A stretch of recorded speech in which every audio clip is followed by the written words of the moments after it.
I'm Michael Horswell. I'm the Dean of the Dorothy S. Schmidt College of Arts and Letters, and I'm so excited that you are joining us at the Avram B. Fogelman Sports Museum to become docents and guides for this amazing collection of sports memorabilia.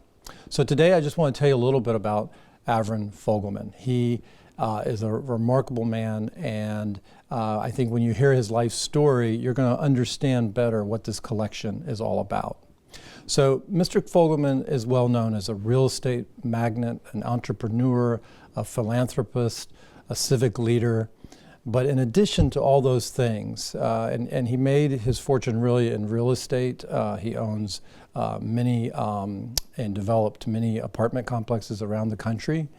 But he turned back after earning this fortune to his first love, which was baseball.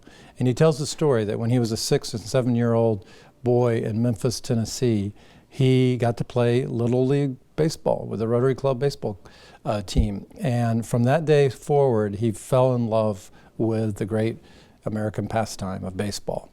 And eventually, he would go on to begin collecting sports teams in his beloved hometown of Memphis.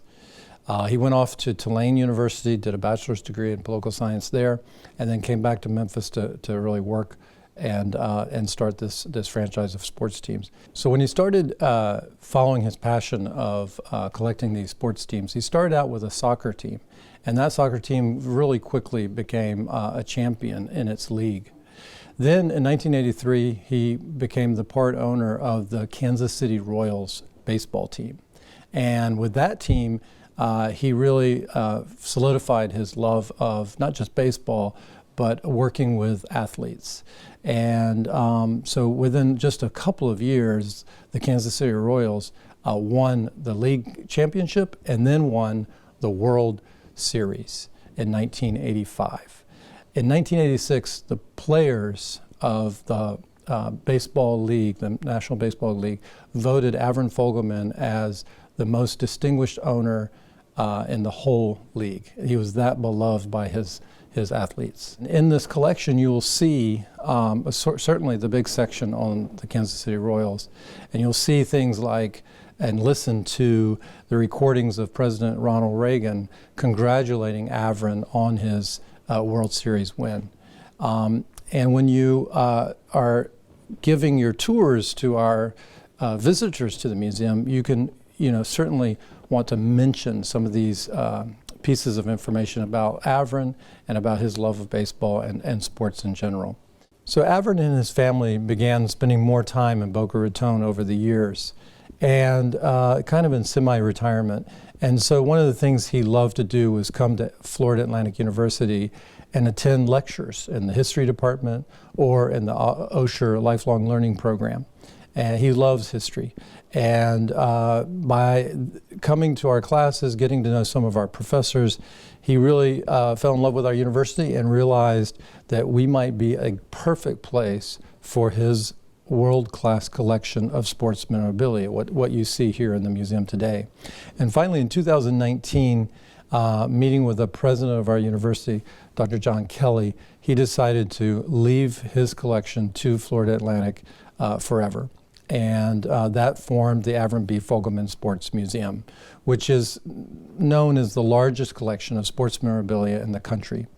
I think there are more than 1,200 items in here in this museum. And you'll notice that it's not just a collection of things, of items. Avram himself curated this collection. He arranged it in categories that you can really appreciate when you walk around the room. Categories that have deep meaning and relationship to American history. I mentioned earlier he loves history, and this is why he collected this collection. The collection tells the story really of the 20th and 21st century of the United States. When you think about starting all the way back in the beginning of the Yankees' time as a national baseball team, figures like Babe Ruth, etc. And you work forward and you see he has parts of collections that tell other stories. For example, he has the collection of items from the Negro League that has the early history of African American participation in baseball. He has items from people like Jackie Robinson, who, and when you read those items, you read the scouting card about Jackie Robinson, you start to understand sort of the social history of our country through baseball. And that was Avron's intention. He collected these amazing items so that the future generations could understand the unique relationship between sports and American culture. Next up, you're going to hear from Avron Fogelman himself. He's going to basically take you on a tour through the collection, talk about his favorite items, and you're going to see the passion behind his collecting. And I hope each of you, as you embark on this amazing opportunity to work in the museum, that you'll take the time to go around and really read all the placards that are describing the objects. Read the book that Avron wrote about the collection and gain a greater understanding of the objects here in the museum. I thank you for your service, for agreeing to become a docent here in the museum, and I hope you have a fantastic time working with the collection. And I have donated my sports collection to FAU, which is now the Avron Fogelman Sports Museum. And I think it's a great way to be able to show the public how important sports happens to be to American life, to history, and to what is Americana. These are 3 Olympic torches. And you'll see the first one is in 1936 in the Berlin Olympics, where Hitler hoped to use the Olympics as a real propaganda tool, and Jesse Owens had a different idea. And that is the Olympic torch from the 1936 Olympics. After World War II, the Olympic Games was held in London as a means to rebuild the city of London, and that's the torch from the 1948 Olympics that was in London right after World War II. The next most important torch, Olympic torch, is Munich, where of course the Israeli team was attacked by terrorists, and of course the killing took place of the Israeli boxing team. And here are the names of the wrestlers that were killed. And here's the torch from the 1972 Olympics. So that, of course, is a very important aspect of the history of sports, are those Olympics. Let me now take you in this room here. This room here, pretty well, is about the Kansas City Royals that I was fortunate enough to own. And I guess to tell you how things have changed over the years, this is an artifact here. This is the last glove and last ball from the '85 World Series, and it was sent to me without me knowing about it. And it said, "Dear Mr. Fogelman, as you know, while playing right field for the Kansas City Royals, I caught the ball for the final out in the 1985 World Series. Since that night, October 27th, 1985, that ball and glove I used to catch the final out has been in my possession. Since it's now been over 30 years, I want you to have the ball and glove from that final out. Thank you for being an outstanding owner." In those days, the relationship between owners and players are a lot different. Also, which is interesting, from my time that I owned the Royals, the salaries of our team was less than $8 million for the entire team. And here is the listing of the players and the amount of their contract. And $8 million included the trainers, included the coaches, the manager, and that was the entire salary in those days. Of course, one of the real thrills in winning the World Series is talking to the President of the United States after you win the World Series. And we can turn on the phone call here. of the president calling me in the locker room.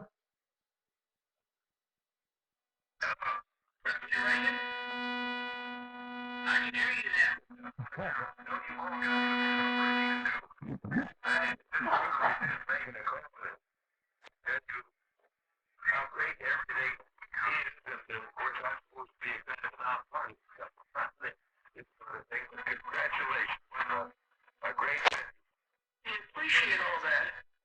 And we feel we did it the good old American way. With good old hard work.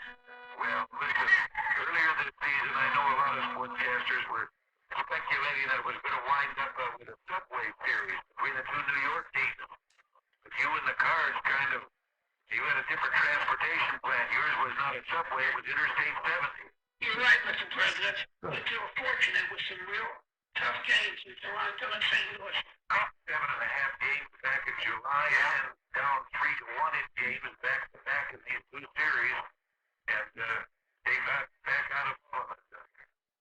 So that the president was definitely up on his statistics. But that's just part of the ceremony after winning the World Series. Now, of course, something that you see on television, but this is the actual World Series trophy that was given to the team after we won the World Series. It's thought of as being the most beautiful trophy in sports. As you can see, it is a large trophy and certainly beautiful. There is my World Series ring that was given to me. The of course our star player was George Brett, who was just terrific, and there are some artifacts here from him. And those of you who from New York know about the Pine Tar game, and of course he was definitely involved in that. But the other player that we had a lot of fun with was Bo Jackson. As you might recall, Bo Jackson won the Heisman Trophy for Auburn, and instead of playing for professional football, he decided as a lark, to play professional baseball. And so, lo and behold, he called me one day and said he wanted to see about playing baseball for the Royals, which was a total shock to me. But he ended up playing for the Royals for 4 years. And after winning the Heisman Trophy, and eventually he went back to football. I will say, though, as a side note, I did have the authority and the right contractually to keep him from playing football, but I decided to let him play football because I did want him to be able to fulfill his dream and to do what he thought he wanted to do himself. And of course, it was a mistake because he ended up getting hurt. And of course, his career was over. But I didn't regret the fact that I let somebody do what they wanted to do and not try to hold him to the terms of the contract. This is a copy of the original contract that he and I signed. Here's his bats and here's his uniform. We do have some tapes and audios from him, and we have these QR stands here. So when you want to come back, or before you leave now, if you have a cell phone or an iPhone, you can listen to speeches and listen to comments from George Brett and from Bo Jackson and others regarding their time playing professional baseball. Let me walk over here, I guess, for a second.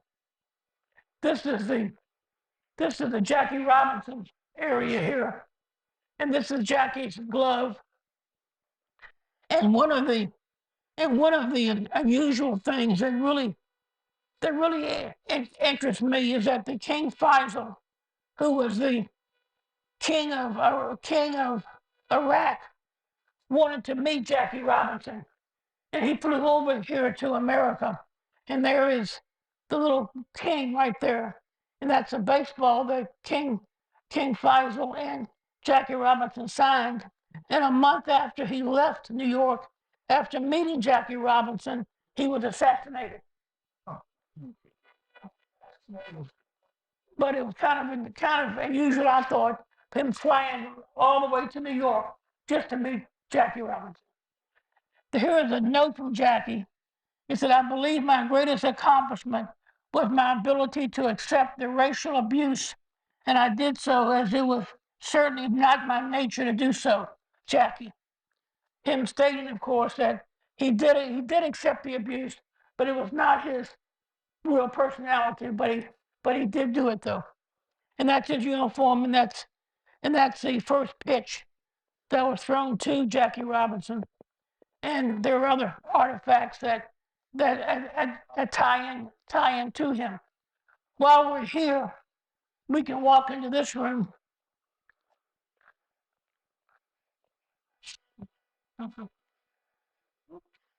Like I said, I'm not going to be able to go over everything, but I'm going to give the highlights. This here is the original 13 Rules of Basketball by Dr. James Naismith. That was typed up, edited, and written by him in 1934. And those are the original 13 Rules of Basketball.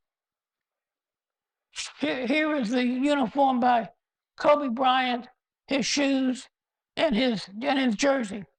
He, of course, was number 24 for a lot of years, but he was 8 in his rookie year, and that's his rookie uniform. These shoes here are a size 22. Those are the Shaq O'Neal shoes. Wow. These shoes here are Steph Curry when he was the MVP of the 2015 season, and those are the basketball shoes he wore for that championship series. Here is LeBron James' uniform and shoes when he was playing for the Heat. Over here is a boxing collection. One of my favorite items here is the championship belt by Joe Louis, and that's Joe Louis' championship belt, and you can see a picture of him wearing the belt in that photograph, and that's a beautiful, beautiful belt. And of course, there are baseball signed here by all of the championship heavyweights from Jack Dempsey all the way through Jackie Robinson. I mean, Jack Dempsey, Rocky Marciano, Joe Louis, and they all signed those balls. This is the trunks here by Muhammad Ali. This is his jump rope where he signed it, and that's his last mouthpiece. And he signed it as saying, my last mouthpiece before his last fight.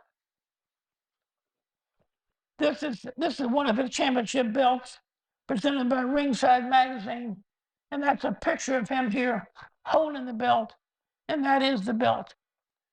Of course, one of the most iconic things was a picture of Elvis and Muhammad Ali, and you can see they were both a little bit out of it, I guess, but that is a real iconic picture to see those two people together, and there's a baseball signed by each of them. Well, now over here is a football area. These are the shoes of Jim Thorpe, and that's a football signed by Bronco Nagurski. Here is the football from the first Super Bowl, which they called in those days the Super World Series, and that is the football from that game. And of course, it was signed by Vince Lombardi, and all the players signed that football, and that is the football from the first Super Bowl. Here are signed footballs and helmets from the Mannings and from Joe Namath, and there is a football signed by the 72 Dolphins, which is the NFL's only undefeated team, and that's a football signed by all of them. Still being in football, here is a Vince Lombardi trophy here that was signed by Tom Brady. And there's a picture of him holding the trophy, and that's the trophy. And of course, that is his signature. That is his signature on the trophy. We're now into the golf area, and there are personal putters of Ben Hogan and Arnold Palmer's paraphernalia from the Masters golf tournament. And one of the things that you may or may not recall is when the Ryder Cup was played, and there was a concession putt that Jack Nicklaus gave a 3-foot putt to Tony Jacklin to tie. And of course, this is the trophy from that Ryder Cup, of the concession Ryder Cup. And Sam Snead was the captain of that team, and that's the trophy from the Ryder Cup. If you ever want to know what a Ryder Cup trophy looks like, there it is. We're still in golf here. You know, one thing that is also interesting, as you may or may not know, Tom Watson was from Kansas City, and I of course knew him very well, and had time with him when I was the owner of the Royals. And during that time, as you may know, his wife was Jewish, and she was not able to enter.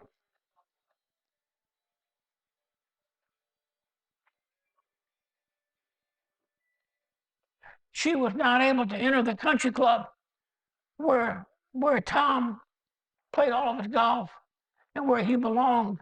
But of course, he eventually resigned in protest of his wife not being able to enter the country club. So I, of course, dropped him a note when he resigned, and he was kind enough to send me this letter that I want to read to you. It says, "Dear Avron," it said, "Dear Avron, on behalf of Linda and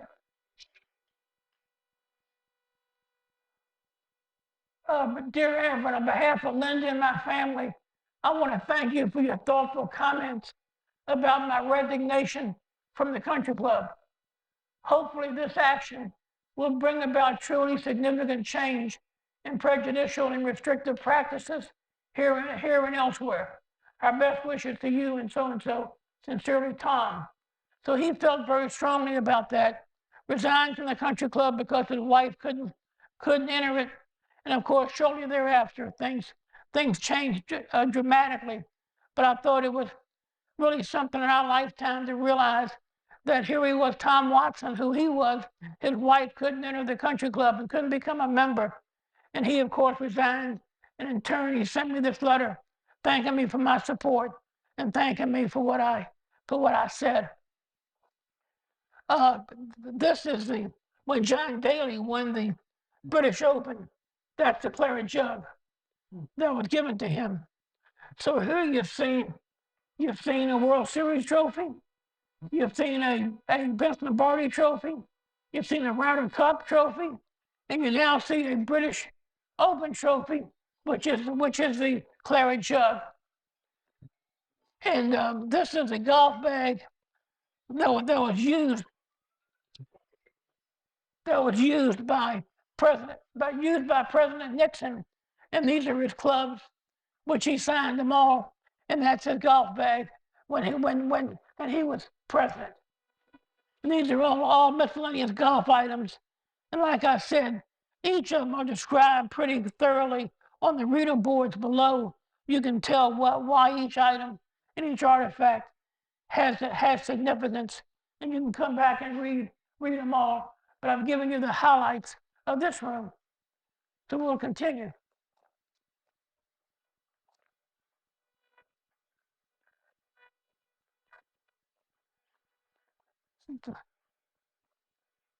This jersey here was signed by over 200 members of the Negro League, which was how it was done. I have no idea, but it's an incredible artifact to realize that 200 members of the Negro League signed that uniform.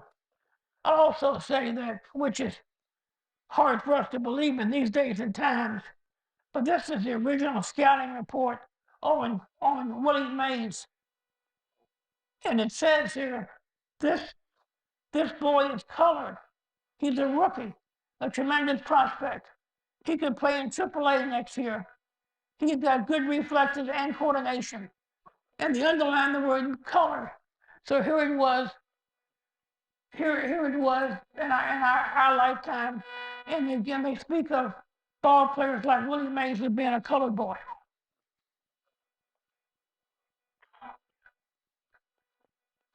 This is, let's go around the corner here for a minute.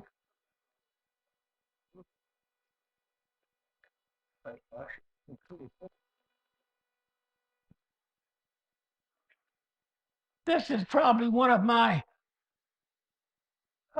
most enjoyable areas because they're baseballs that are so unusual. Here is a baseball signed by Pope Benedict, and I'll read you the interpretation of the card he sent in French. But here's the English interpretation. My dear friend, it is with great pleasure that I send word of the significance of the signed baseball that you asked me to have the Holy Father sign.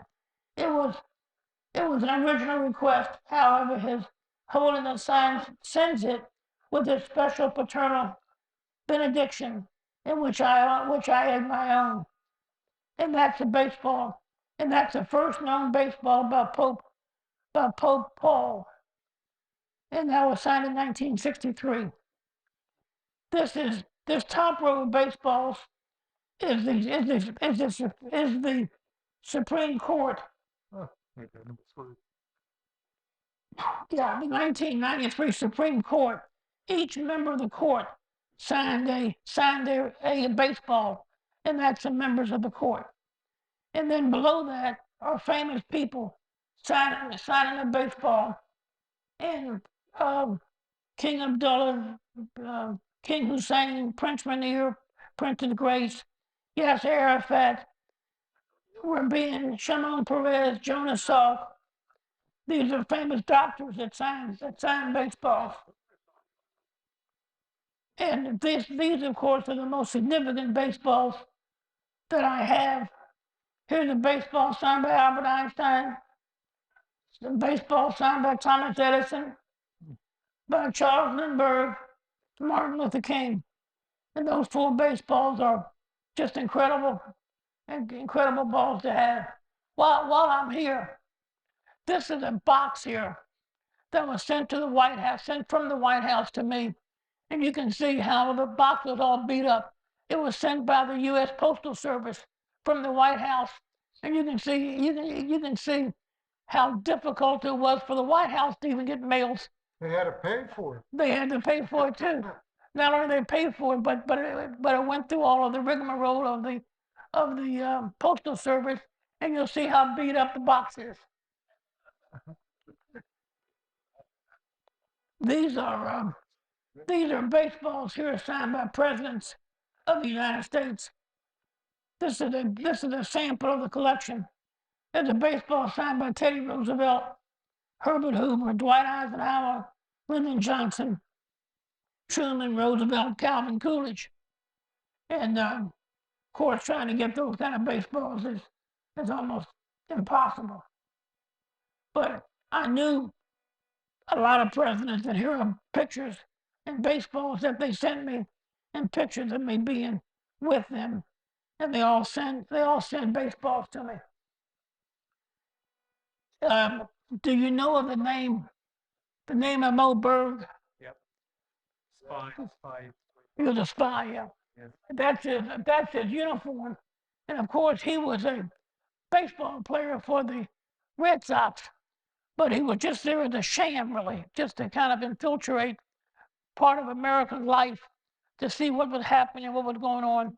He played, but he was really there as a spy, and that's his uniform. Right under that, which is also interesting, this baseball here, this is the orders to drop the atomic bomb. And that baseball is signed by the man who pulled the plug and dropped the bomb. His name was Morris Jepson. And it says Morris Jepson, Weapons Test Officer, Enola Gay Mission, August 6, 1945, Hiroshima, Japan. And that's a baseball signed by the man who dropped the bomb. And there are the orders to drop the bomb. These baseballs here are signed by movie stars and by people of interest that you can walk by and look at it. Here are some of the historical aspects of baseball. I've got one of the original gloves, one of the original earliest known gloves in baseball. This is a lemon peel baseball. At a certain point in time, they used lemon peels to make the covers of baseballs through lemon peels, and that's a lemon peel baseball. Here are baseballs here that were used in the Civil War, and that's a sundry of baseballs from the Civil War. These are different kind of catcher masks that were all changed for different reasons. This is Barry Bonds' uniform when he hit his 500th home run.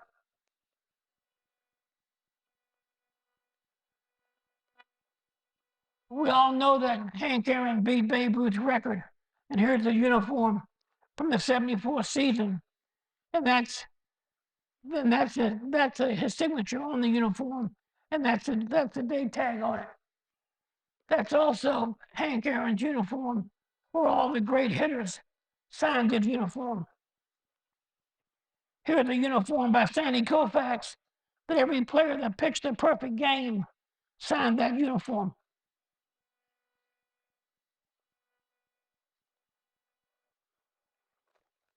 Here are one of my favorite players, Stan Musial, for the Cardinals.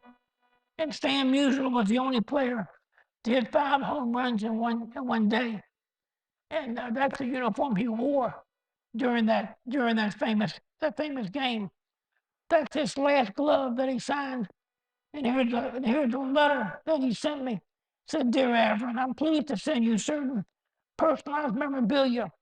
I'm still upset about your Royals beating our Cardinals in the 1985 World Series. They're both were great teams. Yours very truly, Stan Musial."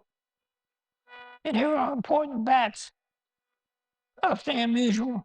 That's his MVP bat, and that's his other championship bats that he sent me. These are the Yankee areas right here. These are the last bases, the last of first base. These are the first bases, the first 3 bases used in the new Yankee Stadium. This ticket collection, as you probably know, tickets are very important and very valuable, and people think a lot of tickets. These are every great Yankee. This is a ticket from the game where they hit their first home run in a World Series. And that's the 1915 ticket of Babe Ruth's first home run when he played for the Red Sox. And that ticket came from the 1915 game. I don't want to tell you what that ticket's worth, but it's a valuable ticket. So all of these tickets here are from each of the great Yankees' first World Series game where they hit a home run. This is Derek Jeter's Golden Glove Award when he was a rookie. And that's a beautiful trophy there. As you know, Derek passed Lou Gehrig's record, passed a lot of Lou Gehrig's records. This is, "Dear Avron, I passed Gehrig's Yankee Stadium hit record, 9/16/08, Derek Jeter," and he sent me the home plate that he crossed when he broke the record. And that's a baseball from that game also. These are A-Rod's artifacts. This uniform is the uniform he wore when he passed Willie Mays for home run number 661 to become the 4th all-time home run leader and that's his uniform from that game, and that is a uniform signed by him and given to me. We all know that the greatest relief pitcher was Mariano Rivera, and I have the pitching rubber from his 1000th game, and this is the telephone from the bullpen that called him in for the final game during his last game. And it says to Avron, best wishes, Mariano Rivera, all-time saves leader. And that's the telephone that called him into the last game. Over here are some items from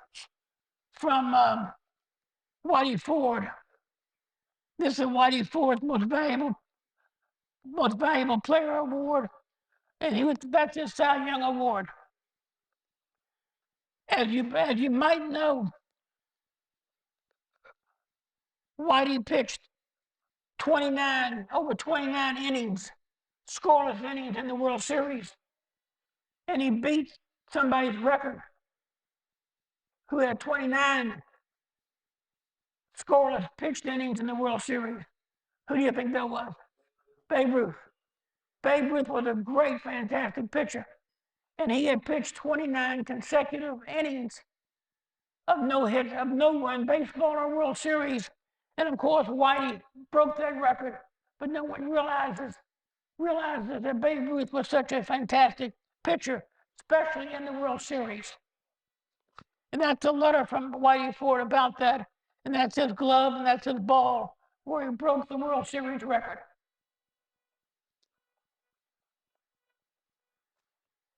Here are items from Mickey Mantle, and Mickey was my favorite player, period. This is Mickey's last glove, and you can see him bending down, trying to catch a ground ball, and how much pain he was. And that's him with the glove in his hand. That's a picture of Mickey bending down, trying to catch a ground ball. If any of you are from New York, you know about Tom Tresh. But here is a great story, which I enjoy telling. When Tom Tresh came to the Yankees, he was thought of as being the next Mickey Mantle. So Mickey Mantle gave him his glove to use in his original series and his original season. And this is the glove that Mickey gave Tom Tresh. And that's his glove, and Tom did end up being the Rookie of the Year in his first year for the Yankees. And he and Mickey were great friends, and that's the glove that Mickey Mantle gave Tom Tresh. You know, Mickey went to the spring training almost every year, and they wanted Mickey to do only one thing when he was in the spring training, to do one thing for the players, not to hit, not to run, but teach them how to bunt. Mickey was a great bunter. He bunted over the players' heads, bunted left-handed, right-handed, and of course he was so fast. But he went to spring training every year just to teach the players how to bunt. Here he was, one of the greatest offensive players, and he comes to spring training and teaches them how to bunt. This is a great ticket collection here. Mickey had 18 home runs in the World Series. He had a home run every 13 times at bat in the World Series, and that's the ticket from every game that Mickey hit a home run in a World Series, and he hit a World Series every 13 times that he went to the plate, and that's a ticket from each of his games. You know, when he hit his 18 career home runs in World Series, and he was pardon the expression, a great guy. He was a man's man. Was what? No, his entire career. He had 18 home runs in his entire career in the World Series. This is Joe DiMaggio, who also I knew. And I've got Joe's glove that he used playing for the Yankees. And this is Joe's glove when he was in the Army. And it said Joe DiMaggio, U.S. Army. And that's the glove he wore. You can look how the gloves were in those days. You can see how small they were and how much different they were. If you look at that glove there that says MM on it, when Mickey died, his wife gave all the pallbearers a glove that had Mickey's initials on it. And that's the glove that she gave to Johnny Blanchard, who was a pallbearer at Mickey Mantle's funeral. And this is about Joe DiMaggio here. You can see how age hits you. That's Joe's signature in his prime. And when he was about to die, look how his signature changed. And you can see that. Of course, we have to tell you about Babe Ruth, of course.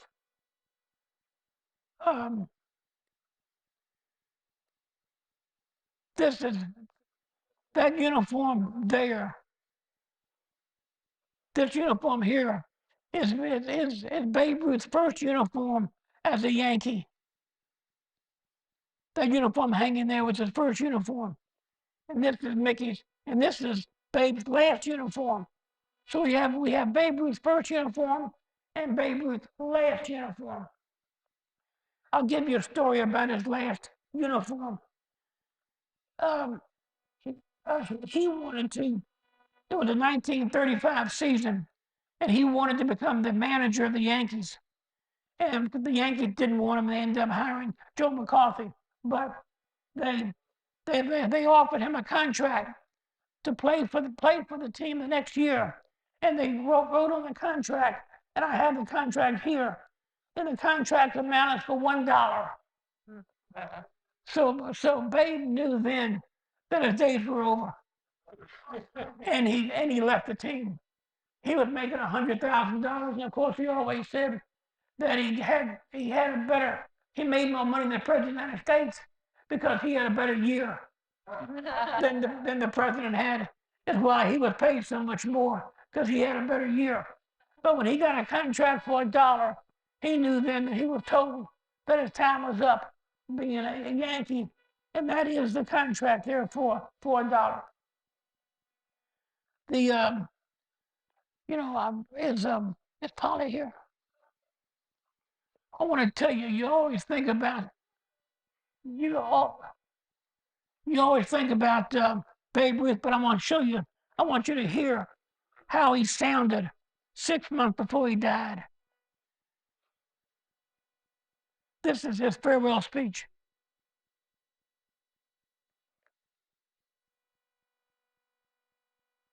Thank you very much, ladies and gentlemen. You know, I've made my more sounds. You can treat just as bad. You know, that's baseball game bars. Coming up from you. That is the voice. And after you and grow to play ball, then So you can see how Babe sounded 6 months before he died. Of course, he had throat cancer, and 200,000. They had his casket there, and over 200,000 people in New York walked by his coffin to say their respects. And when you came by, you were given a rose. And here's the rose that somebody got when they viewed Babe in his casket. And it was at St. Patrick's Cathedral, and people were lined up all across the. Here's a picture of Babe when he was making that speech. You can see how bad he looked. And of course, we have Lou Gehrig here. This baseball here is interesting because it's the only time that people saw that Lou Gehrig signed his name above Babe Ruth's name.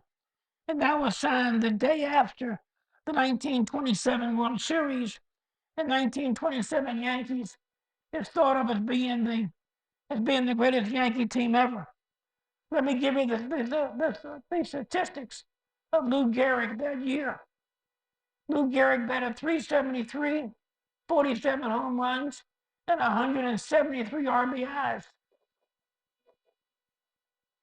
Babe Ruth batted .356 and hit 60 home runs. And of course, it was the best team baseball has ever produced. And that baseball was signed by them after the World Series. And that's an exact copy of how they looked. This is of course, we all know how tragic it was when Lou Gehrig died. But his mother sent everybody a card. If you express your condolences to the Gehrig family, his mother on Mother's Day sent everybody a card thanking them for thinking about Lou. And this card says, "Thank you for your kind thoughts of Lou Gehrig. Thank you for your kind thought of Lou Gehrig's mother on Mother's Day, Mom Gehrig." And she sent out a card to everybody who wished her well during when Lou. This is his luckiest man on the earth speech. I'm sure you've all heard it, but that's the luckiest man. yeah, and that's the speech right there. I guess if we have more time, I can show you this middle section here. Let me start over here if I can.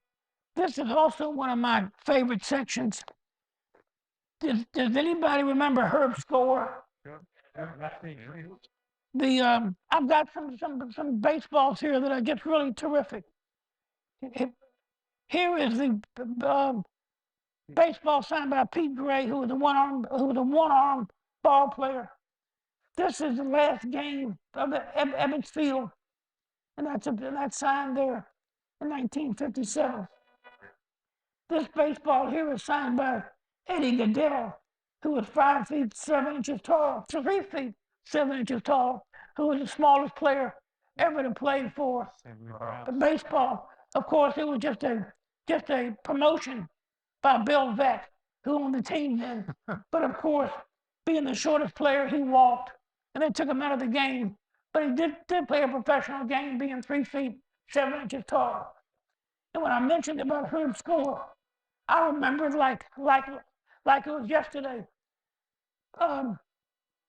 Gil McDougall hit a ball right back into the eye of Herb Score. And this is the ball that hit Herb Score. And that's a picture of him after the game. And it says, "Ball that hit Herb Score in the eye." Signed by a couple of players. And then, of course, it's a great ball. Here's, the same. oh, no. He played one more year, and that was it. And then he became a very famous broadcaster for the Indians. This is the first unassisted triple play in the World Series. This is a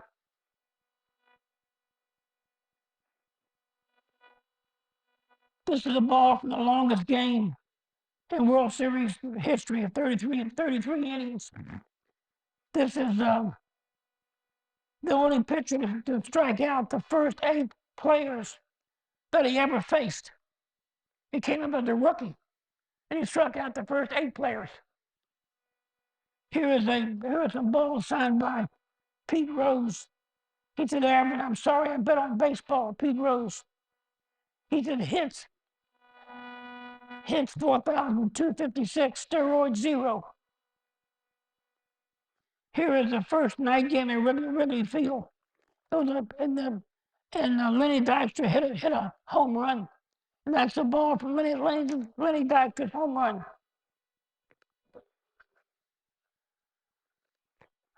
We can keep going on. And of course, all these balls are unusual. Here's a great ball. This fella here for the Expos, Greg Harris, pitched one player right-handed, the next player left-handed, and he alternated between right-handed and left-handed between every pitcher.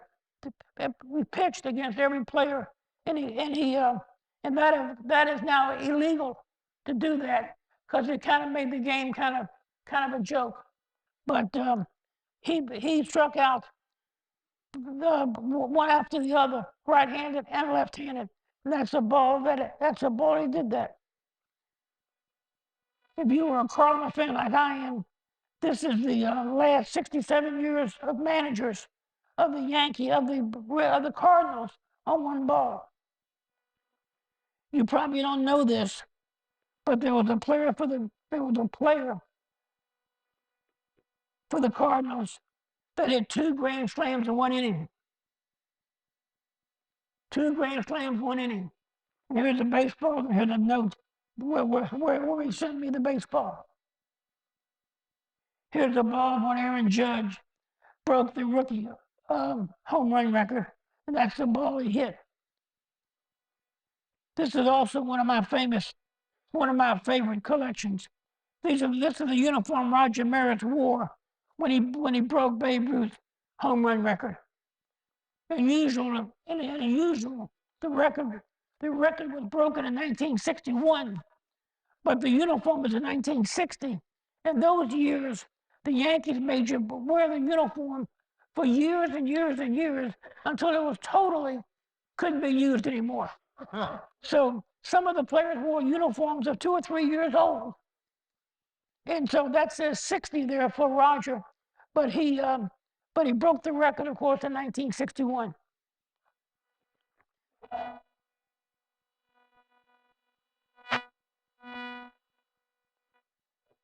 Over here are baseball signed by different players, MVPs, Rookie of the Years, strikeouts, and all the records you can think of in baseball. There's a baseball signed by a player who set that record. So this entire case, which you can look at your leisure, goes back 50 years of every player that set a record. And this is a baseball signed by him for every statistic and every record you can think of is signed by. It's signed a baseball. Don't forget Ted Williams. Don't forget Ted Williams. Exactly right. Of course, Ted Williams was the last player in the American League to hit 400, and Bill Terry was the last in the National League. And here's a ball signed by Ted Williams, and on the same ball as Bill Terry, and they both set records that we doubt whatever would be broken. And that's Ted's bat, where he batted 406 in 1941, but he was not the MVP though.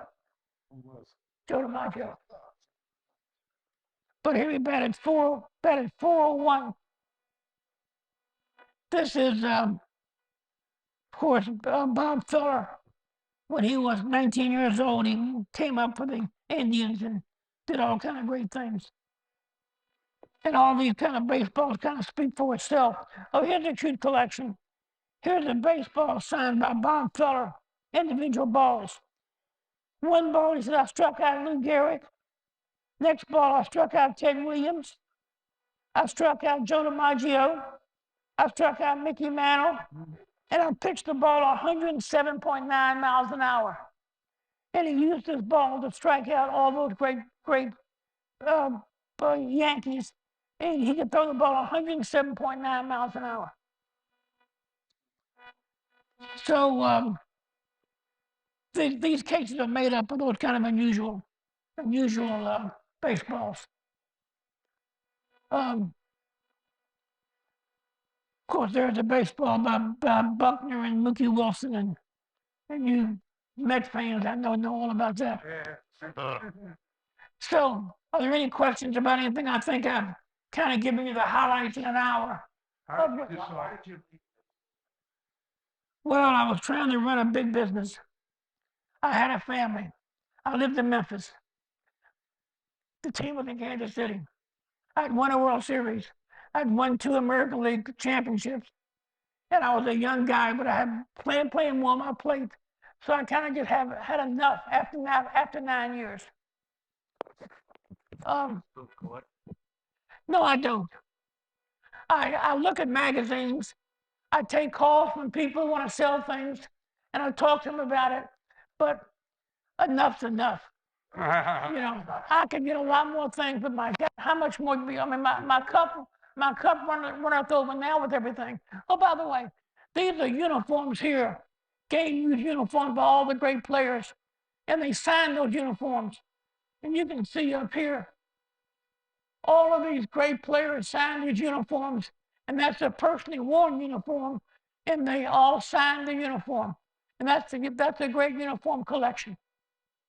How did you decide to put your memorabilia in this university and hundreds of other universities? Well, you're right. I had plenty of opportunities who wanted the collection, and well, a couple of reasons. Number one, I moved to Boca and wanted it close by, and secondly, Dr. Kelly told me he appreciated what I had very much and wanted to give it a prominent place in their new facility here, and convinced me that it was the place for it to be. And after seeing his plans and talking to him, I agreed with him that FAU would be a good keeper of the collection for me and would take care of it for me as they have done. And it's been one of my best decisions was to give it to FAU. Were you, I was just going to ask you, you're friends with Barry Halper? When he was alive, of course. Yeah, he had a great museum. Oh, he had the best. Well, no, I don't know about that. Oh, no. Barry was the best. Yeah. No doubt about it. The things he had were just the best. I'm pretty close, but not close to him, though. Yes, you did. I've got Hank Aaron's 1974 uniform where he beat Babe Ruth's record. And he beats him. Yeah, right there. He's got one. Where's the pine tar? George gave me the pine tar bat after the game, and the Hall of Fame wanted it, so I sent it to the Hall of Fame. It's now in the Hall of Fame, but there's some bats of George that have pine tar on them that's almost an exact duplicate of the real bat. And of course, his pine tar was all the way to the handle. It's legal now, but funny story about that. The pine tar game happened to be the week after I bought the team. So I was watching the game on television, and I'd heard of George Brett, of course, and I had met him. He was a nice, quiet guy, just a real gentleman. All of a sudden, I see the guy running out of the dugout. He went crazy. He went crazy. So I said to myself, what have I gotten into? I mean, I said, is this baseball? So George absolutely went bonkers. But I will say, though, that I never saw George raise his voice after that. I never saw George do anything that was inappropriate. But he just totally lost it because hitting that ball on the upper deck at Yankee Stadium, and the main thing he wanted to do was hit it off Goose Gossage. I mean, for him, baseball players are like we are. I mean, him hitting a home run in the ninth inning to win a game off Goose Gossage is a pretty thrilling thing to do at Yankee Stadium, and the ball going on the upper deck, and he was being a left-handed player, could see it go. So it was a real thrill for him. I mean, don't take it for granted that ball players don't appreciate what they accomplish also. So George was really excited about that home run and thought it was one of his greatest accomplishments was to hit that ball off of Gossage.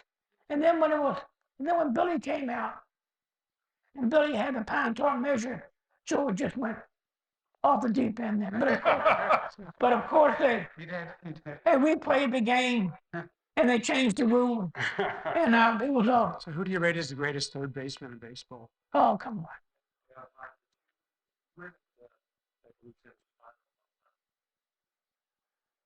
on. I know I've got the ball. I've got. Get it over the roof and retired. Over the roof. He was in Pittsburgh. Pittsburgh, right? And what happened? Walked off. And he signed the baseball. And he said, "I am retired and I'm tired." And that's how he signed the baseball. I am tired and retired.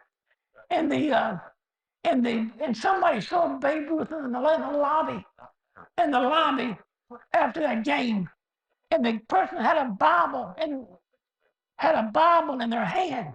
And they said, "Babe, would you sign this Bible?" He said, "No, I won't sign the Bible, but I'll give you my pocket watch." And I've got the pocket watch on display here. Never played again. Never, but his last home run, though, his real last home run was in Havana, Cuba, where he went for an exhibition game. And I've got that baseball there also. And Babe hit the real last home run. No, no, I have donated everything to the university. The university owns it all. Wow. Yes, ma'am. Did a good job. Well, the things regarding the Royals were all given to me, not given to me, but I experienced it. The things from the presidents, I got that directly, of course, from the presidents. So a number of things I got directly, but the things that you see, well, like Mickey Mantle thing, I knew Mickey well. Joe DiMaggio I knew well. I didn't know Babe Ruth, didn't know Lou Gehrig. So it depends upon the circumstance. But the ball players that I knew, I got things directly. Well, let me thank y'all very much for giving me the opportunity to give you a tour. But like I said, there's so much to read about the history, because sports is definitely made up of history. And there are reader boards that explain why everything is so important. So when you get a chance, come back and read everything. Commercial. So if you want to come back with these cards and give it to you, we're open Tuesday through Sundays. Thursday nights we're open at night, 5 to 8:30. During the week we're normally open 11 to 5. Sundays 12 to 6. So we're closed Mondays, we're closed Thursdays during the day until 5 o'clock. But take a card. There's a website. Check the hours. Bring them back, like Avron said. There's just so much to see. Bring other people. Be our advocates. Tell people to come. It's free. Just have to register for parking. So. May I ask a question? If anybody had anything that they saw that they were really impressed with that you wanted to. Oh, everything. I saw the Pete Rose baseball where he said, "I'm sorry, I Bet on baseball. That was very appealing because he wasn't. Wouldn't do that much. Yeah. Okay. Well, thank y'all very much. I appreciate it. Thank you.